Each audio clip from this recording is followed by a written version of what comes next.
आप सिटीजन हैं इसका प्रूफ कहाँ था, और आप सिटीजन नहीं है इसका प्रूफ भी नहीं था। तो सिटीजनशिप का कोई अपने आप में सर्टिफिकेट तो नहीं है, लेकिन रेवेन्यू रिकॉर्ड और इलेक्शन कमीशन का रिकॉर्ड और कुछ एक जो लोकल सेल्फ गवर्नमेंट है उनके रिकॉर्ड, जैसे पंचायत है आपकी या आपकी उसके बाद म्यूनसिपैलिटी बनी, इनके रिकॉर्ड्स को देख करके तय होता है कि कोई व्यक्ति सिटीजन है या नहीं है। तो अभी हल्ला मचा है कि 32 लाख वोटर का नाम कट गया। तो मेरा सवाल वहां से आ रहा है कि क्या 32 लाख घुसपैठी एक ही स्टेट में बैठे हैं, जबकि संविधान हमारा ये कहता है कि हम एक सेकुलर स्टेट हैं, हम किसी भी तरह से किसी भी व्यक्ति के साथ धर्म पर आधारित जो है वो भेदभाव नहीं कर सकते। अभी एक बिल आया नागरिकता का कि जी हम सर्वे करेंगे, जो भारतीय नागरिक नहीं है घुसपैठी है उनको निकाल देंगे, तो प्रूफ कहाँ था?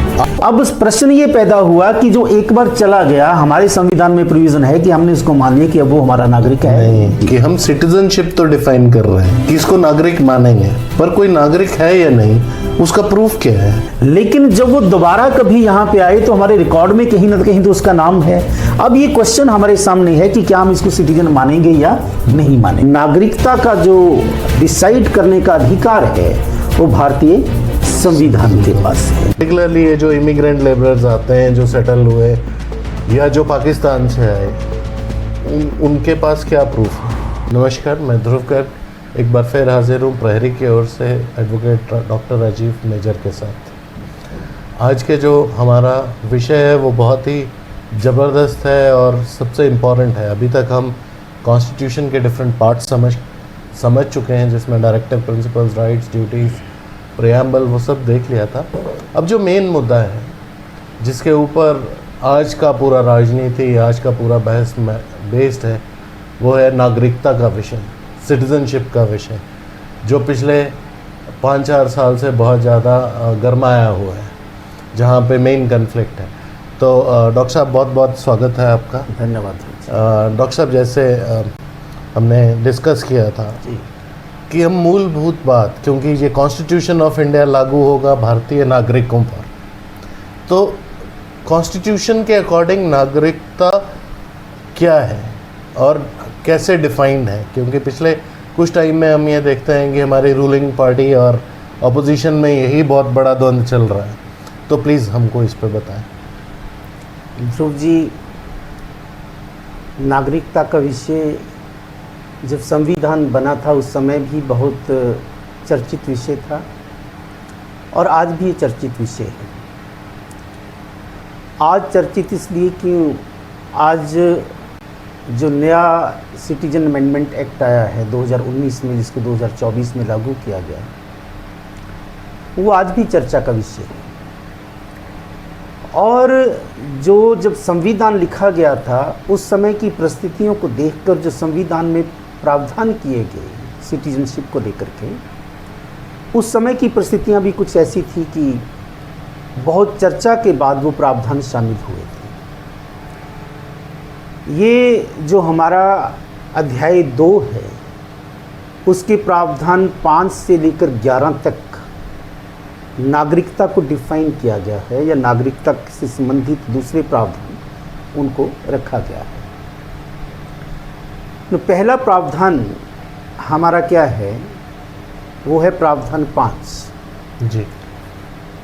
प्रावधान 5 के अंतर्गत ये कहा गया है कि भारत का नागरिक कौन होगा? जो व्यक्ति अधिवासी है भारत का। अधिवासी का मतलब जो डोमिसाइल है भारत का। नंबर 2, या फिर जिसका भारत में जन्म हुआ। ओके। नंबर 3, या फिर जिसके पेरेंट्स भारत में पैदा हुए थे। ओके। और नंबर 4, इस संविधान को लागू होने से पहले पिछले 5 वर्षों तक वो व्यक्ति भारत में रहा। ओके। यानी जब हमारा संविधान लागू हुआ 26 जनवरी 1950 को, तो पिछले 5 साल यानी 1945 से लेकर 1950 तक वो व्यक्ति भारत में होना चाहिए, रहना चाहिए। तो बुनियादी तौर पर प्रावधान 5 में ये 4 चीज़ें रखी गई हैं, जो इन चारों कंडीशन में से एक भी कंडीशन को पूरी करेगा वो भारत का नागरिक होगा। ये एक जो सामान्य प्रावधान है सभी व्यक्तियों के लिए जो भारत में रहते थे। जी। अब इसी से संबंधित है हमारा प्रावधान 6। प्रावधान 6 थोड़ा अपने आप में जटिल विषय है, क्योंकि जब ये संविधान लिखा गया उससे पहले या उसके बाद या इस दौरान भारत का विभाजन हुआ था, और ये विभाजन की त्रासदी एक सामाजिक तो थी ही थी, लेकिन त्रासदी सबसे बड़ी ये थी कि ये विभाजन का आधार धर्म था। जी। और धर्म पर के आधार पर बहुत से दंगे हुए थे। जो एरिया पाकिस्तान में गया वहाँ भी, और जो भारत में था यहाँ भी, जो मुस्लिम बहुल क्षेत्र थे वहाँ पे बहुत ज़्यादा दंगे हुए थे।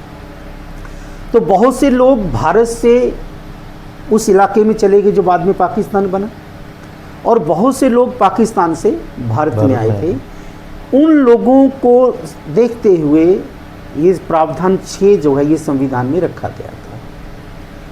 और प्रावधान 6 के अनुसार जो व्यक्ति पाकिस्तान जो समय बना वहाँ से जो भारत में आएगा उसको लेकर के नागरिकता किस तरीके से तय होगी उसका ये प्रावधान है। जी। इसमें कहा गया है कि जो व्यक्ति पाकिस्तान से भारत में आएगा वो इस आधार पर नागरिक बनेगा कि पहले नंबर पे तो वो उस इलाके में पैदा हुआ, यानी पाकिस्तान में उसका जन्म हुआ, या फिर उसके पेरेंट्स वहाँ पे पैदा हुए, या फिर उसके ग्रांड पेरेंट्स जो हैं वो पैदा हुए हों पाकिस्तान में। ये ग्रांड पेरेंट्स वाला प्रोविज़न जो है ये 5 में नहीं है, लेकिन उन नागरिकों के लिए है जो लोग पाकिस्तान से यहाँ पे आए। और इस तीनों के आधार पर उसकी नागरिकता जो है वो तय होती है। लेकिन इसके साथ साथ ही कुछ एक शर्तें और भी हैं। 2 प्रकार के लोग हम समय के आधार पर बांटे तो 2 प्रकार के लोग भारत में आए। इसी प्रावधान में लिखा है कि वो लोग जो 1 जुलाई 1948 से पहले आए और कुछ लोग जो 1 जुलाई 1948 के बाद आए, उनको लेकर थोड़े अलग अलग नज़रिए हैं संविधान में की। जो लोग 1 जुलाई 1947 से पहले 48 से पहले हिंदुस्तान में आए पाकिस्तान से, उनका आधार ये है कि वो लोग आएंगे और यदि वो ऊपर वाली 3 कंडीशन को पूरा करते हैं तो उन्हें भारत का नागरिक मान लिया जाएगा। जो 1 जुलाई 1948 से पहले पर उनको उस टाइम भी कागज़ वगैरह साथ कुछ कागज़ वही जो उनका बर्थ सर्टिफिकेट अगर उस वक्त था या नहीं था, या कोई डोमिसाइल या उनका रिकॉर्ड जो रिकॉर्ड। ये विडंबना नहीं है, शायद अभी की गवर्नमेंट भी वही कर रही है। जब दंगे हुए, पार्टीशन हुए, लोग तो ऐसे ही उठ के आ गए थे। लेकिन उस समय भी कोई ना कोई रेवेन्यू रिकॉर्ड तो वहाँ पे था ना। मैं इस पर थोड़ी उदाहरण भी दूंगा आपको कि उस समय जातियाँ कैसे फिर डिसाइड हुई थी। वो भी एक वर्बल स्टेटमेंट पर ही हो गई थी बाद में, क्योंकि ऐसी सिचुएशन में जो भी डॉक्यूमेंट लोगों के पास था उसको उस आधार पर एक्सेप्ट कर लिया गया, और जो लोग आए उनको मान लिया गया कि रेजिडेंट है। क्वेश्चन रखी एक डेट, 1 जुलाई 1947 से पहले जो 3 कंडीशन ऊपर वाली पूरी करता है वो भारत का नागरिक होगा।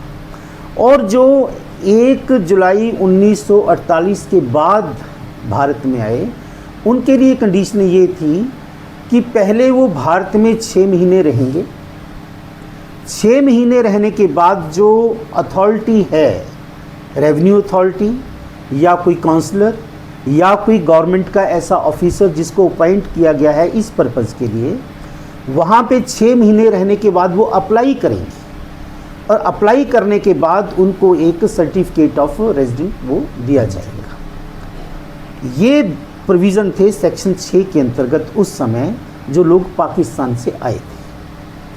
तो 5 और 6, और क्योंकि कुछ लोग भारत से बाहर भी गए थे, तो जो 7 नंबर प्रावधान है हमारे संविधान का, उसमें ये लिखा गया है कि 1 मार्च 1947 से पहले जो भी व्यक्ति हमारी भारतीय टेरिटरी जो आज है, यहाँ से पाकिस्तान चला गया, वो फिर भारत का नागरिक नहीं बनेगा। अगर ऑन रिकॉर्ड ये बात सिद्ध होती है कि वो इस टेरिटरी से उस टेरिटरी में गया जो कि पाकिस्तान में है, तो फिर वो से भारतीय नागरिकता उसकी समाप्त कर दिए। ये 5, 6 और 7 और इसके साथ ही जुड़ता है प्रावधान नंबर 8। प्रावधान 8 में गर्ग जी ये भी उन्हीं लोगों के लिए है जो पाकिस्तान की टेरिटरी से इंडिया में आए हैं, लेकिन इसमें थोड़ा फ़र्क ये है, कुछ लोग डायरेक्ट इंडिया में नहीं आ सके, वो पॉलिटिकल सिचुएशन के कारण या किसी और लीगल पर्पस के कारण वो किसी दूसरे देश में पहले से थे, बंटवारे से पहले, या वहाँ चले गए वो लोग। तो लेकिन उन्होंने अब भारत की नागरिक क्योंकि इंडिया में तो वो आ नहीं सके, तो हर कंट्री में जो एम्बेसीज होती हैं या कोई स्पेशली ऑफिसर्स जो इंडियन गवर्नमेंट ने अपॉइंट किए, वहाँ पे जा कर के उनको ये लिखाना, एक सर्टिफिकेट लेना पड़ना था कि भी वो इंडिया के नागरिक बनना चाहते हैं और पाकिस्तान को वो छोड़ना चाहते हैं। Okay. तो वहाँ पे भी वही कंडीशन थी कि वो पहले वहाँ जा कर के अपना वो 3 कंडीशन पूरी करने के कुछ डॉक्यूमेंट्स जमा करवाएंगे, फिर वो जो अपॉइंटेड ऑफिसर्स है, जो काउंसलर है, जो रिप्रेजेंटेटिव है, वो एक सर्टिफिकेट इशू करेगा कि वो गवर्नमेंट ऑफ इंडिया के रेजिडेंट हैं। तो फिर आकर के उस डॉक्यूमेंट को लेकर के वो इंडिया में आ सकते थे, यहाँ पे आकर के रेजिडेंट बन सकते थे। ये 4 प्रोविज़न, जिसमें 5वां जनरल प्रोविज़न है और 6, 7 और 8 उन लोगों के लिए जो कि पाकिस्तान से यहाँ पे आए या फिर यहाँ से कुछ लोग चले गए। और इसी में है फिर प्रावधान नेक्स्ट हमारा, वो है 9th प्रावधान में जिस आदमी ने वॉलंटरली इंडिया की सिटीजनशिप छोड़ दी हो, Okay. वो फिर एक वॉलंटरली जब छोड़ेगा तो उसी दिन से वो भारत का नागरिक नहीं माना जाएगा। या फिर हमारे यहाँ पे ड्यूअल सिटीजनशिप का प्रावधान नहीं है कि आप इस देश के नागरिक भी रहें और किसी और देश के नागरिक भी रहें। किसी भी भारतीय नागरिक ने यदि किसी और देश की नागरिकता प्राप्त कर ली है तो ऑटोमेटिकली उसी समय से, उसी डेट से उसका भारत का नागरिक होना वो वंचित रह जाते हैं, उस नागरिकता के अधिकार से वो उनकी समाप्त कर दी जाती है। तो ये तो है आपका सेक्शन 9 जो ये कहता है कि किस तरीके से आप वॉलंटरली जो है नागरिकता छोड़ सकते हैं। और फिर सेक्शन 10 जो है इस प्रावधान, इसमें कॉन्स्टिट्यूशन में ये कहता है कि भी आप जो भी समय समय पर सरकार नियम बनाएगी नागरिकता को लेकर के, सरकार जो लॉ बनाएगी, चाहे कोई अमेंडमेंट करेगी, चाहे कोई नया लॉ आएगा, उसके साथ भी आपकी नागरिकता की कंडीशंस मैच करनी चाहिए समय समय पर। इसको थोड़ा सा विस्तृत बताइए। मैं मतलब जैसे अगर एक बार जी 1948 में या 1950 में नागरिकता डिफाइन हो गई और वो सिटीजन मान लिए गए, ठीक है।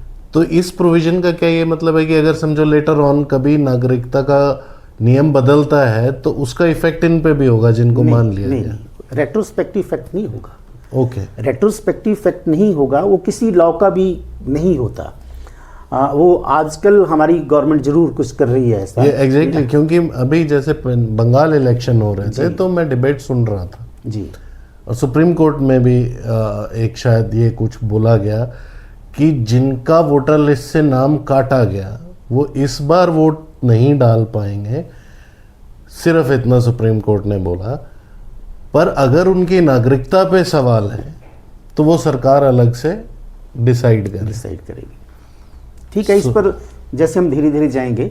रेट्रोस्पेक्टिव इफेक्ट नहीं होगा, लेकिन सरकार ऐसा नियम बना सकती है कि पहले जो हम कर चुके हैं वो ठीक है, आगे से इन आधार पर कोई हमारे देश का नागरिक नहीं बन सकता, ऐसा कहा जा सकता है। मतलब समय समय पर जो अमेंडमेंट्स होगी, समय को देख करके, परिस्थितियों को देख करके, उसके आधार पर जो है वो नियम बनाएगी सरकार।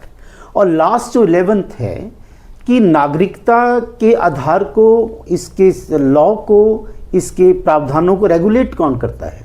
वो भारत की पार्लियामेंट है। ओके, भारत की संसद इसको रेगुलेट करेगी। भारत की संसद यदि चाहेगी कि आपने कोई अमेंडमेंट करनी है तो वो होगी। भारत की संसद यदि चाहेगी कि आपने पिछले नियम को रखना तो वह रहेगा। यानी कुल मिलाकर के नागरिकता का जो डिसाइड करने का अधिकार है वो भारतीय संविधान के पास है। ठीक है। ये 5 से लेकर 11 तक 7 ऐसे प्रावधान हैं जो उस समय संविधान में किए गए थे नागरिकता को लेकर के, उस समय की परिस्थितियों को देख करके। जी। लेकिन मैंने अब शुरू में ये बात कही थी कि ये सारी चीज़ें परिस्थित्यात्मक होती है, सिचुएशनल हैं, और उसके बाद क्योंकि बहुत सी सिचुएशंस बदली हैं और बहुत सी अमेंडमेंट्स इस नागरिकता अमेंडमेंट एक्ट में हुई हैं। पहला जो आपका सिटीजन इंडियन सिटीजन एक्ट बनाया गया वो 1955 में बनाया गया, क्योंकि संविधान लागू होते समय और लागू होने के बाद कुछ एक और टेरिटरी इंडिया में आई, क्योंकि 500 से ऊपर तो रियासतें ही ऐसी थी जो बाद में भारत में कुछ शामिल हो रही थी, कुछ शामिल हुई, उनकी नागरिकता का प्रश्न था। दूसरी बात यह है कि कुछ टेरिटरी जो फ्रांस के अंडर थी, जैसे आपका ये गोवा, जो पांडिचेरी सॉरी, तो पांडिचेरी वो हमें गिफ्ट कर गए, तो हमने जो है वो उसको भी शामिल कर लिया।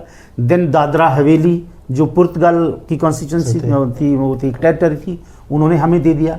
तो यहाँ के लोगों की नागरिकता का संबंध, जो पहले वो नागरिक किसके थे, फ्रांस के या पुर्तगाल के, अब उन लोगों को भी शामिल करना था। और कई जूनागढ़, हैदराबाद ऐसी रियासतें थी जो भारत में शामिल हुई।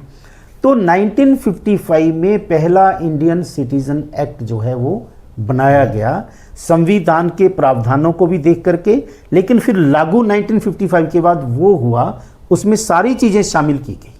जी, एक आपसे विराम चाहूँगा बिफोर हम इस पे आगे बढ़ें।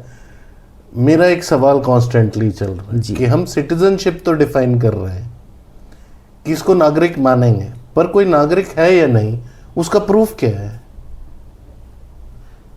क्योंकि भारत सरकार एज सच कोई नागरिकता प्रमाण पत्र नहीं देती थी। ये लेटेस्ट सोशल सिक्योरिटी के नाम पे आधार कार्ड आया है जी।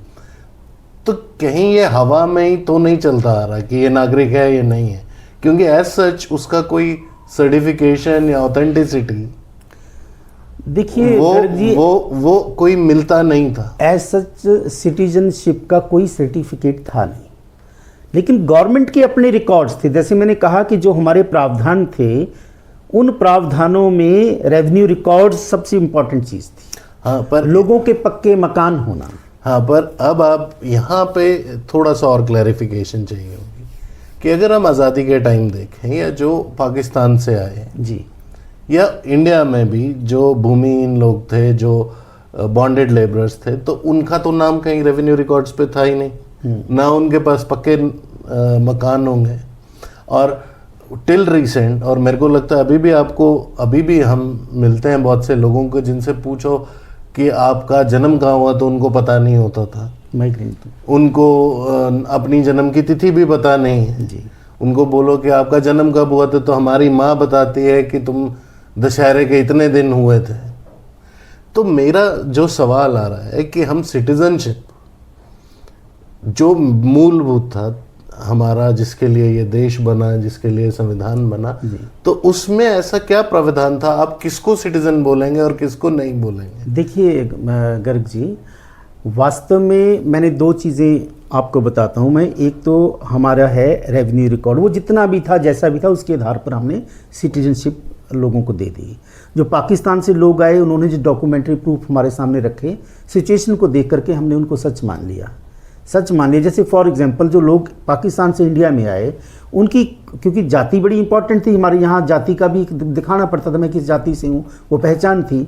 तो उन लोगों ने जो रिफ्यूजी कैंप थे वहाँ पे जो अपनी जाति एंटर करवा दी, वही हमने सच मान लिया। तो कई बार तो हमें समाज की परिस्थितियों को देखकर बातों को मान लेना पड़ता है लोगों के हित में जी। तो हमने बहुत से लोगों को सिटीजनशिप दे दी इसलिए क्योंकि हमारे पास कोई रिकॉर्ड तो प्रॉपर है नहीं, लेकिन कि कोई वो लंबे समय से हिंदुस्तान में वो जातियाँ, वो ट्राइब्स, वो कबीले वो रहते आए हैं और वो हमारे कल्चर का हिस्सा बन चुके हैं, इसलिए उनको उस आधार पे हमने सिटीजन। अब देखिए मैं जिस बात पे आ रहा हूँ कि हमने सिटीजनशिप का कोई सर्टिफिकेट तो नहीं दिया, लेकिन हमने उनको वोटर बनाया।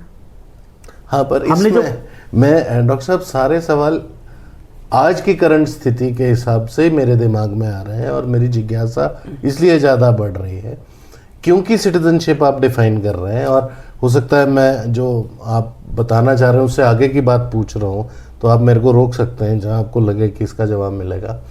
जो रिसेंट डेवलपमेंट्स हुई जी, जैसे उन्होंने अभी एक बिल लाया नागरिकता का कि जी हम सर्वे करेंगे, जो भारतीय नागरिक नहीं है, घुसपैठी है, उनको निकाल देंगे। तो प्रूफ कहाँ था? आप सिटीजन हैं इसका प्रूफ कहाँ था? और आप सिटीजन नहीं है इसका प्रूफ भी नहीं था।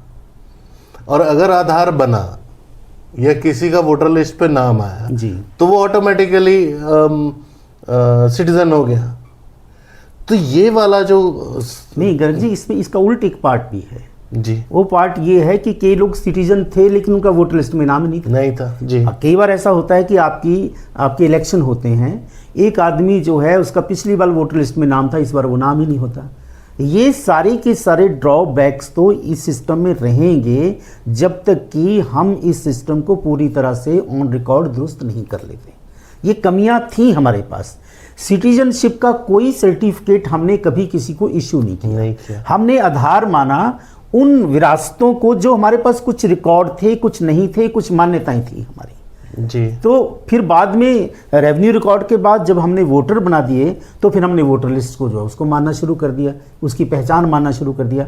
एज सच सिटीजनशिप का कोई भी डॉक्यूमेंट जो है, अब ये आधार कार्ड की आप बात कर रहे हैं, आधार कार्ड भी अपने आप में कोई रेजिडेंशियल प्रूफ नहीं है, वो आइडेंटिटी प्रूफ है हमारा, यही आइडेंटिटी प्रूफ है। एग्जैक्टली मैं इसी पॉइंट पे आ रहा हूँ कि अभी जो हमारी रूलिंग पार्टी है उनका तो one of the main agenda ये है कि भारत में बड़े घुसपैठिए हैं जो सिटीजन नहीं है, उनको निकाल दिया जाना चाहिए।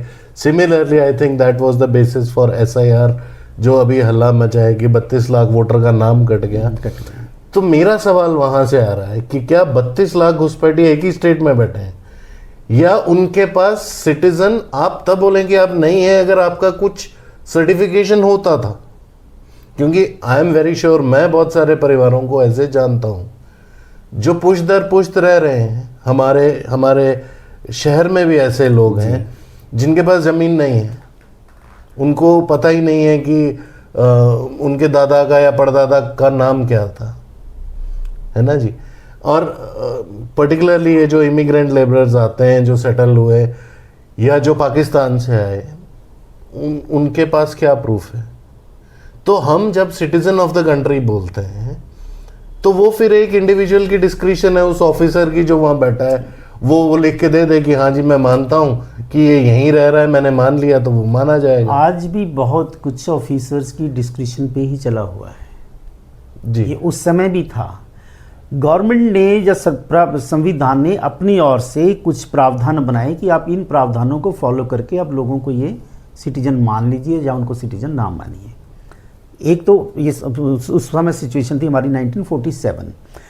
आज की जो सिचुएशन है जिसकी तरफ आप इशारा कर रहे हैं कि 1971 में जब ये वॉर हुआ हमारा, बांग्लादेश में हमारी सेना गई और वहाँ पे पाकिस्तानी सेना ने सरेंडर किया और बांग्लादेश अस्तित्व में आया, उस सारी डिस्टर्बेंस के कारण बहुत से लोग असम और बांग्लादेश में आए। हम ये नहीं बोलते कि घुसपैठियों की समस्या भारत में नहीं है, वो है, लेकिन उसमें हिंदू भी थे, उसमें मुस्लिम भी थे, काफ़ी लोग यहाँ पे आए और उनमें से कुछ लोग ऐसे भी थे जिनका अगर आज़ादी से पुराना रिकॉर्ड देखा जाए तो भारत से ही बाहर गए थे जी, उनका कुछ रेवेन्यू रिकॉर्ड भी यहाँ पे था।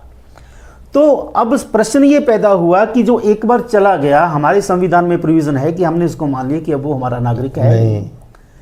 लेकिन जब वो दोबारा कभी यहाँ पे आए तो हमारे रिकॉर्ड में कहीं ना कहीं तो उसका नाम है। अब ये क्वेश्चन हमारे सामने है कि क्या हम इसको सिटीजन मानेंगे या नहीं मानेंगे। आज की सरकार की समस्या ये है गर्ग जी कि हम हर चीज़ को धर्म पर आधारित तोलते हैं जी। अब देखिए ये जो आपका अमेंडमेंट एक्ट आया 2019 में और जिसको इम्प्लीमेंट किया, इसकी नोटिफिकेशन हुई 2024 में जाकर के, जो लेटेस्ट हमारा सिटीजन अमेंडमेंट एक्ट है 2019, उसके अनुसार ये कहा गया है कि भी जो लोग एक खास समय के बाद भारत में आए, यदि वो हिंदू, सिख, जैन, बौद्ध, पारसी और क्रिश्चियन हैं जी, तो वो भारत के नागरिक माने जाएंगे। ओके, लेकिन अगर वो मुस्लिम हैं तो वो भारत के नागरिक नहीं माने जाएंगे। अब आप बात कर रहे हैं कि भी हमारी डिस्क्रिशन, अब यहाँ पर डिस्क्रिशन किसकी होगी? हमारे पार्लियामेंट की होगी या हमारी प्रेजेंट गवर्नमेंट की होगी, जबकि संविधान हमारा ये कहता है कि हम एक सेकुलर स्टेट हैं, हम किसी भी तरह से किसी भी व्यक्ति के साथ धर्म पर आधारित जो है वो भेदभाव नहीं कर सकते। लेकिन वो होगा क्या? डिस्क्रिशन होगी। तो समय और परिस्थितियों के अनुसार और जो हमारे समाज को लीड करने वाली गवर्नमेंट है उसकी फिलॉसफी, उसका दृष्टिकोण क्या है, इस पर निर्भर करते हैं हमारे नियम, सिद्धांत और लॉ।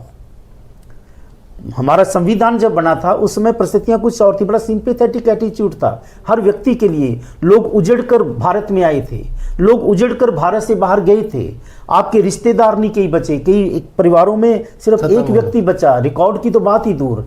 तो बड़ा एक सिंपैथेटिक एटीट्यूड था भारत सरकार का कि इन लोगों को किसी तरीके से आप छोटी बहुती रिलीफ दे करके रेफ्यूजी कैंप में जो किसी ने रिकॉर्ड लिखा दिया उसको आधार मान करके उनको उन्होंने सिटीजन बना दिया। आज समय कुछ और है, आज विपरीत परिस्थितियां हैं। आज की परिस्थितियों में हमारी सरकार जो है एक विशेष धर्म के प्रति कोई सिंपैथेटिक एटीट्यूड नहीं रखती, बाकियों के लिए रखती है। तो अब उसके जो भी लॉ बन रहे हैं, जो भी सिद्धांत बनाए जा रहे हैं, जो भी अमेंडमेंट्स हो रही हैं, वो एक विशेष रिलीजन को सामने रख के बन रहे हैं।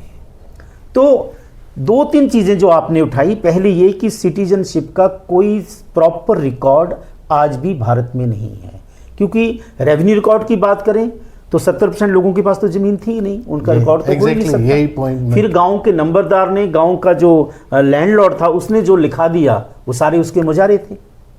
लेकिन धीरे धीरे मुजारों का रिकॉर्ड बनना शुरू हुआ, फिर वो रेवेन्यू रिकॉर्ड में चले आए।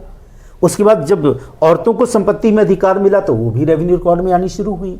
हमारे भारत में जैसे बंजारा कम्युनिटी है, जो ट्राइबल है, वो एक जगह टिकते नहीं थे।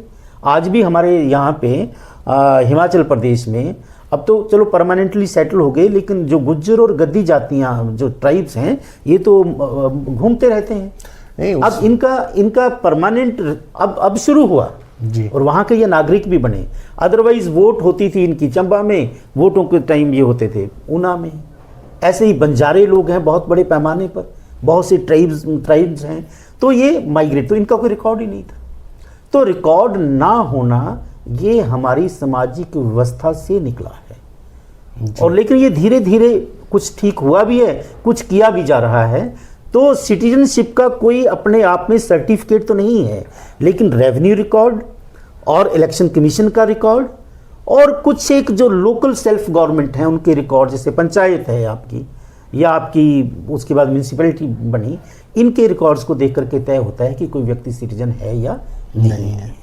तो हर समय की अपनी अपनी परिस्थितियाँ, हर समय के अपने अपने लॉ, ये सारे देख करके ये एक प्रोसेस चली हमारे देश में कि नागरिकता किस तरीके से डिसाइड होगी।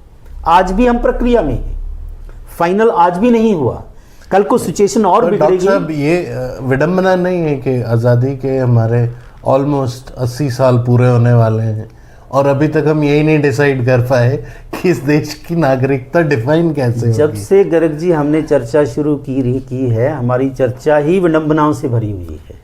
कारण ये है कि इस दिशा को बड़े कम लोग इस दिशा को एक सेकुलर नज़रिए से और बिना बायस्ड हुए देखते हैं। बहुत से लोग, चाहे वो पत्रकार हैं, चाहे वो पॉलिटिशियंस हैं, चाहे वो लॉयर हैं, आज बंध चुके हैं एक खास सोच के दायरे में। हम इस सोच के दायरे से बाहर आएंगे तब हम सामाजिक परिस्थितियों का विश्लेषण कर पाएंगे और उसका कोई सही समाधान भी दे पाएंगे। तो ये सारी चीज़ें हैं हमारे सामने, इसी दायरे को तो हमने तोड़ना है जी। और हमने जो शुरुआत की आपके साथ मिल करके, मैं समझता हूँ कि भी आप कोई चैनल उठा लीजिए, आप पूरे भारत का कोई चैनल उठा लीजिए, इतनी लंबी चौड़ी संविधान पे चर्चा शायद ही किसी ने की होगी कभी। हम एक प्रयास तो कर रहे हैं नहीं, वो तो ये दिक्कतें। मुझे आपसे बहुत कुछ जानकारी मिल रही है डॉक्टर साहब कि हैरानी की बात है कि अभी तो इसका मतलब कभी भी कोई बोल सकता है कि you are not citizen of the country, क्योंकि वोटर कार्ड आधार नहीं है सिटीजनशिप का। वो हमने अभी देख लिया, SIR में नाम कट गए। आधार कार्ड आपने कहा आइडेंटिटी है, वो भी सिटीजनशिप नहीं है। तो ये तो एक बहुत बड़ा सवाल है और ये बड़ा ओपन एंडेड है। मेरे को लगता है सबको सोचना चाहिए इसको। सोचना चाहिए। और मैं समझता हूँ सिटीजनशिप का एक अलग से सर्टिफिकेट होना चाहिए। सिटीजनशिप, यस, सिटीजनशिप का एक सर्टिफिकेट हर आदमी के पास हो, कार्ड हो, तब ये आइडेंटिफिकेशन कुछ ना कुछ आपकी, हो, दैट कुछ यू ना- आर एन इंडियन। अगर आप पूरी भारतवर्ष में वोटर कार्ड बना सकते हैं लोगों के, आप आधार कार्ड बना सकते हैं, आप पैन कार्ड टैक्स पेयर को दे सकते हैं, तो इस पर भी अगर काम किया जाए तो एक हो सकता है, Citizens क्योंकि card। वो सारे आधार तो सिटीजनशिप के हैं नहीं। शायद पता नहीं, पर शायद आधार कार्ड उसी से शुरू हुआ था कि बायोमेट्रिक और कैसे वैसे। पर आधार कार्ड की भी विडंबना ये है कि इतना सिक्योर सिस्टम होने के बाद भी एक गांव का पंच या एक म्युनिसिपल कॉरपोरेटर अगर लिख के दे दे तो वो मान्य हो जाता है। उसका कोई वेरिफिकेशन नहीं होता, सिर्फ उनकी मोहर काफ़ी है। इस चर्चा को यूं ही आगे जारी रखेंगे नेक्स्ट एपिसोड में। ये एक बहुत इंपॉर्टेंट मुद्दा है सिटीजनशिप, और अगली बार हम डॉक्टर साहब से ये भी जानना चाहेंगे कि सिटीजनशिप तो एक है, एक और बहुत बड़ी कन्फ्यूजन है बोनाफाइड की, डोमिसाइल की, बड़ी तरह के सर्टिफिकेशंस हमारे समाज और हमारे गवर्नमेंट सिस्टम में चाहिए होते हैं। तो वो सब क्या हैं?